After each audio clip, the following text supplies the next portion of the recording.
Look up the number for a guy called the Cleaner. Call him and tell him we've got a Damien Hirst in room 202. The Cleaner is similar to the role played by Harvey Keitel, Winston Wolfe. FlynnsArcade. Hi, this is FlynnsArcade, and this is my video about the Venture Bros episode, The Family That Slays Together Stays Together, Part 1, written by Jackson Public and Doc Hammer, with special reference to this book here. Before we start, please can you do me a massive solid and give the video a like and subscribe to the channel if you haven't already. And now, let's go. This is the first part of the Season 3 finale, and Brock's universe is falling to pieces. His beloved car has turned against him. Molotov struts back into his life. He goes on the lam with the Venture family, believing his employer has turned against him. Thankfully, his OSI friends Hunter and Shoreleave, who's now going by the name of Holy Diver, are on hand to help him out, and they manage to defeat 3 elite assassins. But as the chaotic episode progresses, we learn that not everything is as straightforward as it might initially seem. Cultural references. Pulp Fiction.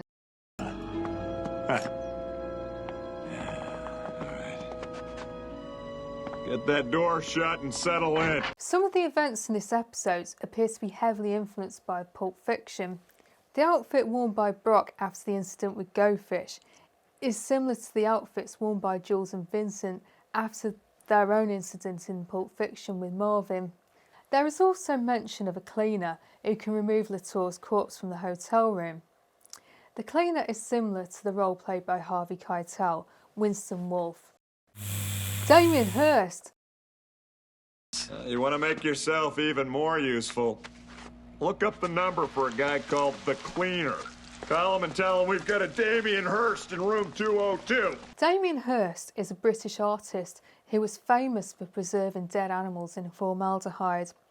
This isn't the last time he'll be referenced in the Venture Bros. My Own Private Idaho. Hair Trigger is a reference to Udo Kier's character from the film My Own Private Idaho. Udo Kier's character had an erotic fixation on motorcycles. We're going too fast on this road. I'm going to give you a ticket, a speeding ticket. You like your bike? And Hair Trigger has something similar with his various kinks. Lassie. Oh boy, that was a close one. Hank! What the? Seriously, Brock, the Lassie trick? Was I born yesterday? Lassie is a fictional dog and was the star of several TV shows and films. She had a heroic nature and was often chased away by her human companions whenever the action became too dangerous, but she never listened and always stuck around to save the day. Gary Busey. Aww! Seatbelt, now! You want to end up like Gary Busey? This is a really dark reference. I mostly know Gary Busey from his appearance on Celebrity Big Brother, but he is well known for injuring his face during a motorcycle accident when he wasn't wearing a helmet. Although there is a lot more to him than that, and he is a well-respected actor who stars in the Buddy Holly story. Character development. Helper. The oft-forgotten member of the Venture family has his moments in this episode.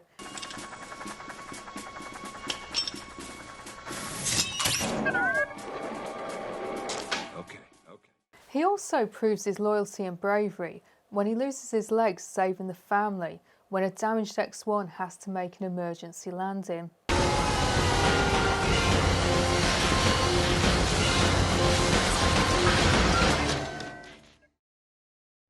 Molotov. Mol has a complicated relationship with Brock. As we saw back in Assassin 911, she genuinely loves him, but it's a tainted love, and this episode and this story arc is one of the darker chapters in the story of their relationship. She usually works solo, but she's acquired a crew of henchwomen. Uh-oh, I think you got him mad. Don't get cute, Samson. Release me or my black hearts will cut you to ribbons. Oh, are they with you? The Venture family. The situation with the assassins is very much Brock's problem, and throughout the episode, he's keen for them to leave him alone to sort out his own problems. If you don't hear from me in 48 hours, you get yourself a Yellow Pages and look up bodyguard. No, Brock! He's doing this heroically because he wants to keep them safe, but they refuse to leave him. He is part of the family and they want to support him in the same way as he's done for them throughout the years. It's reckless and irresponsible, but totally heartwarming and wholesome. Style. Brock destroying his car, Adrian, at the start of the episode is genuinely upsetting. Brock, no! Why'd you kill the Mayhem Mobile? Adrian! Her name was Adrian. He loved that car and he's crying his eyes out. It's strange to see Brock upset and scared. We know that something serious is going down. But just as we think things couldn't get any worse... They're not coming for you. They're coming for me. Molotov has made a dramatic entrance. We haven't seen her since back in Assassin Annie 911, and it appears that she showed up to help Brock in his hour of need. What's the matter, baby? You love me too darn much to kill me? Maybe I'm just too jealous to share you. She tells Brock about the assassins who've been sent after him by the OSI. Hair Trigger. Hair Trigger, former member of the East German Olympic biathlon team and current #1 on Interpol's most wanted list. He was last spotted in the Submissive Dungeon in London, which isn't a place that I'm familiar with, but it is quite an old episode, so maybe it's closed down. He's also a weapons fetishist, indicating that the guy is a massive kinkster. Go Fish. Go Fish. Little is known about him other than that he specializes in maritime assassination. Russell Sturgeon specialises in aquatic annihilations, sea slayings, moist murders and liquid lynchings, and he has a penchant for dated nautical themed apparel and facial hair. Latour. Aboard the rich game hunter, he turned to human targets for sport. He was born in 1968, but changed his records to say he was born in 1985. His facial hair fluctuates between a pencil moustache and a soul patch, and he was last spotted at Comic-Con. Hair Trigger is the first of the assassins to make his move, and this culminates in one of my favourite scenes in the whole run of the Venture Bros.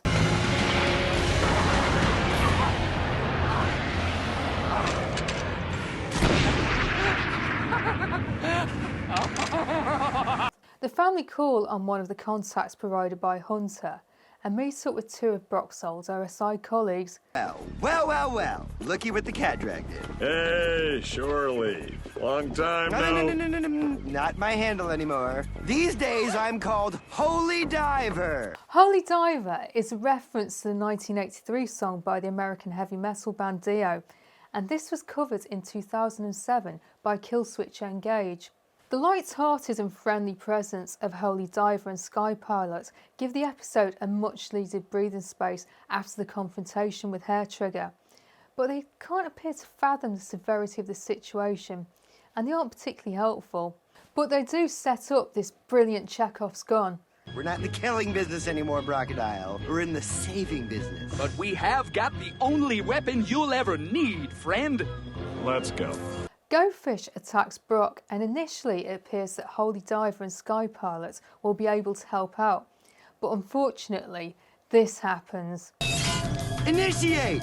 Loin-girding codpiece of truth! Is this gonna take long? Whilst Brock is tackling some hungry sharks. It looks like it's all over for Brock, but then...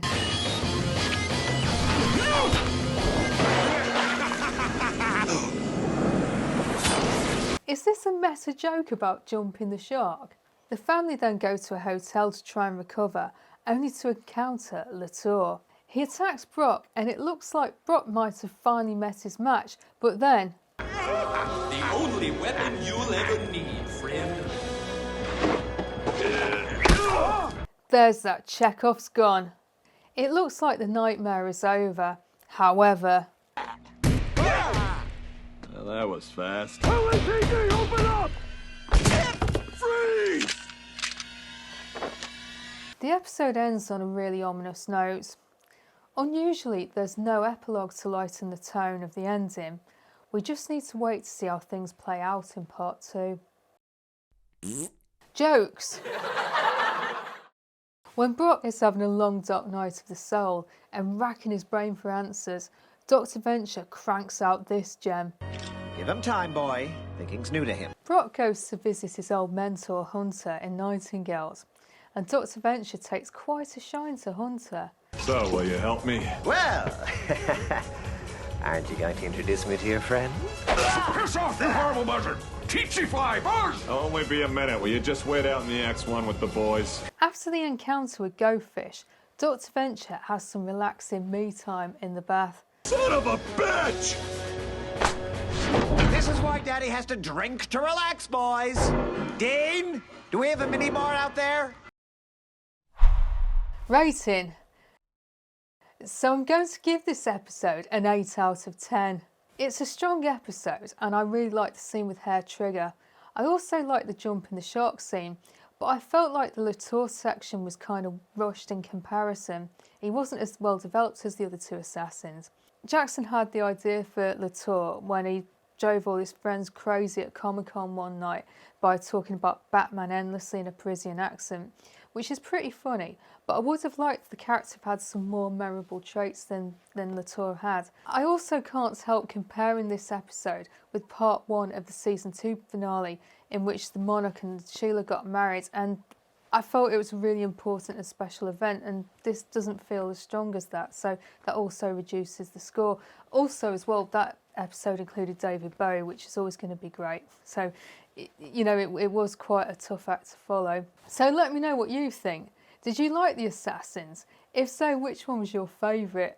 And why was it Hair Trigger? I was quite surprised to learn that Molotov hadn't been seen since the start of season 2, because I was sure she was in more episodes than this. Have you also misremembered her being a regular occurrence on the show? Because I was convinced she was in it all the time, and you know, we haven't seen her for ages, and so yes, she obviously made quite an impact on me particularly, and possibly on other people too. Did you know who Gary Busey and Damien Hirst are? If you don't know what to write, please drop me an ignore me, or a Go Team Venture, or a Spanakopter, or a Sphinx, because apparently comments really help with the algorithm. If you've enjoyed this video, please check out my playlist. I've made loads of videos about the Venture Bros. I upload videos every week, and next week I'm going to do one about the Venture Bros episode, The Family That Slays Together Stays Together Part 2, the finale of Season 3, where we learn the truth about who set the assassins on Brock. Henchman 24 meets with a tragic accident, and a naked boy army is accidentally mown down by the Monarch on the Venture's lawn. Follow me on Blue Sky and follow me on Instagram, the links are in my bio. A few people have asked me about becoming channel members, and this is possible now because I've recently become part of the YouTube Partner Programme, and that's pretty exciting. I'm planning on doing some members only live streams and giving members shout outs. I'm currently working on some longer videos about the Venture Bros, so it'd be nice to talk to some fellow fans about this and, you know, hopefully get some input as to what I should put in them. So, thanks for watching this video. Welcome back to all my subscribers, you guys are awesome, and hello to any new viewers. If you've enjoyed this video, please drop me a like and subscribe to the channel. Unless anything comes up in the meantime, I'll see you next Sunday.